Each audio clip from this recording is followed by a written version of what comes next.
31 ta' Lulju San Ignazju ta' Loyola, saċerdot, għex bejn l-1491 u l-1556.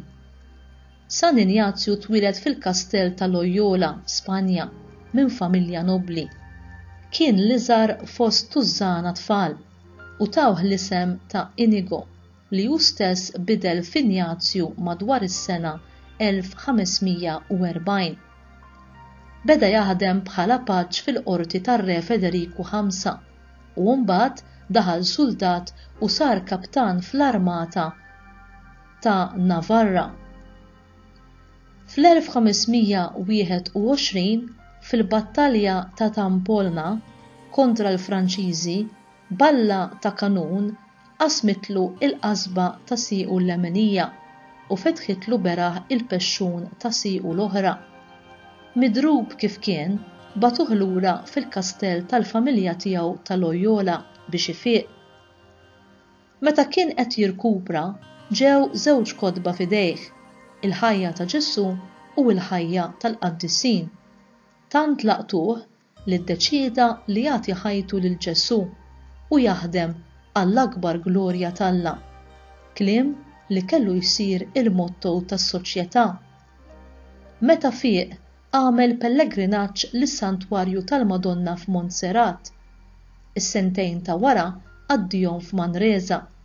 Kien f'dawn is-sentejn ta' talb u ġabra li hu beda jikteb il-ktieb famuż tiegħu l-eżerċizzji spiritwali. Fl-1523 telaq minn Manresa u mar jagħmel pellegrinaġġ għall-Art Imqazza. Meta reġa' lura Spanja fl-1524 ra li mingħajr edukazzjoni soda ma setax iwettaq il-missjoni tiegħu u telaq lejn Barcellona biex jibda jistudja l-Latin. Fl-1528 mar l-Università ta' Pariġi. Hawnhekk iltaqa' u sar ħabib kbir ma' 6 studenti li wieħed minnhom kien San Franġisk Saverju u ieħor San Pietru Faber. Fl-1534 San Ignazju u sħabu għamlu l-vot tal-kastità u tal-povertà fil-kappella tal-Mont Martre u wedu li jmorru jippritkaw il-Vanġelu fil-Palestina u joffru s-servizzi tagħhom dirett lil Papa Pawlu III. Hekk twaqfet is-Soċjetà ta' Ġesu jew il-Ġiżwiti kif huma magħrufin illum. Fl-1537 San Ignazju u l-kumpanni tiegħu li issa kienu saru 9 marru Venezja u ġew ordnati saċerdoti. Billi ma setgħux imorru l-Art Imqazza marru Ruma u offrew lilhom infushom lill-Papa Pawlu III. Hekk l-ordni ġiet uffiċjalment imwaqqfa fl-1540. Fl-1541 San Ignazju ġie magħżul biex ikun l-ewwel Superjur Ġenerali u għadda l-kumplament ta' ħajtu f'Ruma, imexxi s-Soċjetà ta' Ġesu u miet f'Ruma fil-31 ta' Lulju tas-sena 1556. Ġie ikkanonizzat fis-sena 1622. Aktar dettalji. Meta Ignazju beda jaqra il-ħajja ta' Ġesu u volum b'ħajjiet ta' qaddisin, infetħet dinja ġdida qudiemu u ra il-vojt tal-ambizzjoni tad-dinja. Dera mill-Madonna bil-bambin għamlitlu kuraġġ kbir. Ignazju għamel vot tal-kastità, mar fil-Knisja tal-Madonna tal-Montserrat għamel rara ġenerali u wara lejl talb ta' l-armatura tiegħu ta' kavallier lil wieħed tal-lab. Huwa għadda 11-il xahar f'Manresa jgħin fi sptar, jagħmel penitenza, isofri minn skrupli, iħoss konsolazzjonijiet, jitlob u jikteb l-eżerċizzi spiritwali.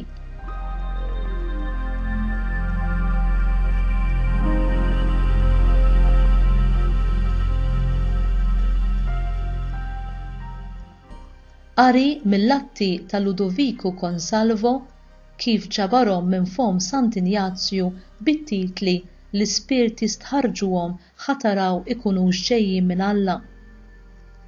Ignazju kien iħobb ħafna jaqra kotba mimlijin fruwat u kliem ieħor fuq il-ġrajiet ta' nies kbar u magħrufa. Meta ħass ruħu tajjeb, talab biex iġibulu minn dawn il-kotba biex iqatta' żmien. Billi f'dik id-dar ma kienx hemm kotba minn dawn, tawh tnejn li kien jisimgħu wieħed il-ħajja ta' Ġesu u l-ieħor Wart il-Qaddisin, it-tnejn bl-Ispanjol. Meta beda jaqra dawn il-kotba, ħass fih ġibda kbira għal dak kollu li kien hemm miktub fihom. Iżda xi kultant kien idawwar ħsibijietu minn dak li kien jaqra f'dawn il-kotba għal dak li kien jaqra fl-modi, u xi kultant ukoll ħsibijietu kienu jieqfu fuq il-ħafna fruwat u kliem ieħor li qabel kienu tant jiġbduh. Imma mbagħad Alla fil-ħnina tiegħu, flok dawn il-ħsibijiet fiera, permezz tal-kotba li kien jaqra qabel, kienu jiġruh f'moħħu ħsibijiet oħra. Meta kien jaqra l-ħajja ta' Kristu Sidna jew dik tal-Qaddisin, kien jaħseb u jgħid bejnu u bejn ruħu: min jaf kieku nagħmel dak li kien jagħmel San Franġisk, jew dak li kien jagħmel San Dominku. Kien jaħseb ħafna fuq hekk. Iżda wara li kien idum jaħseb mhux ħażin fuq dawn il-ħwejjeġ, kienet tinqala xi ħaġa li treġġaw lura għal ħsibijiet fiera tal-imoti u fuqhom kien jaħseb ukoll fit-tul. Dam ħafna żmien għaddej f'dil-ħajja b'ħafna ħsibijiet kontra xulxin ġejjin f'moħħu wieħed wara l-ieħor. F'dan it-taqlib kollu ta' ħsibijiet, fl-aħħar beda jintebaħ li kull darba li kien ikollu ħsibijiet tad-dinja kien iva iħoss għena kbir, iżda mbagħad meta kien jgħejja jaħseb kien iħoss ruħu vojta u mdejqa.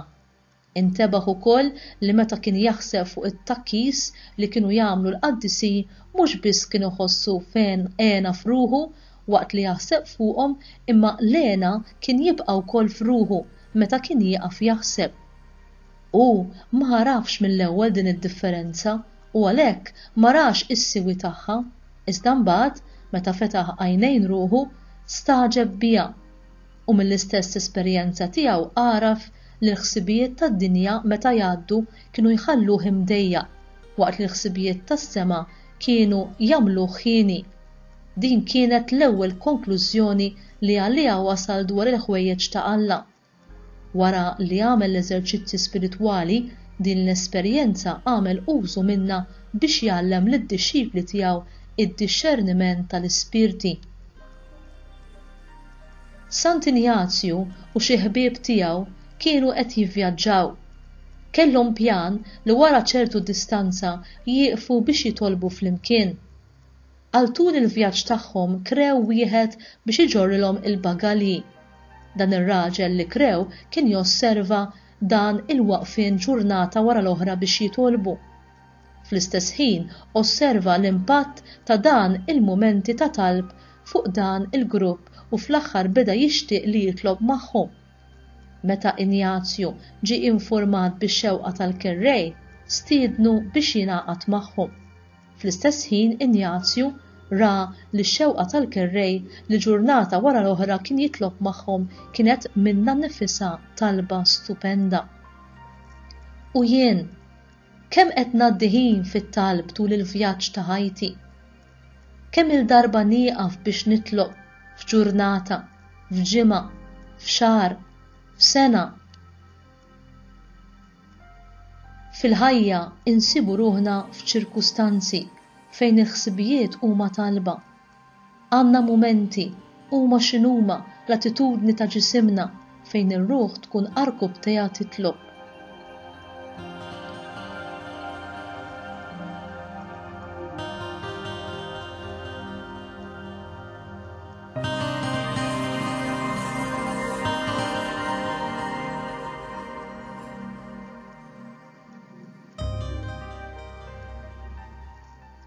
Din li ġejja hija talba li kiteb Sant Ignazju ta' Loyola. Ilqa' mulej u ħu l-libertà tiegħi kollha, il-memorja, il-fema u r-rieda kollha tiegħi. Kull ma għandi int tajtuli u għalhekk jien nerġa' nroddulek u nħallih f'idejk kollu kemm hu biex tmexxini skont ir-rieda mqazza tiegħek. Għatini biss imħabbtek u l-grazzja tiegħek. B'dawn biss inkun għani biżżejjed u xejn aktar ma nkun neħtieġ. Amen. U din hija t-talba mill-liturġija tas-sigħat. O Alla, intbatt fil-Knisja tiegħek lil San Injazju ta' Loyola biex jaħdem għat-tixrid tal-akbar glorja ta' ismek. Għamel li konna l-għajnuna tiegħu u nħabirku bħalu fuq l-art ħalli niksbu miegħu il-premju fis-sema. Nitolbuk dan bi Kristu Sidna. Amen.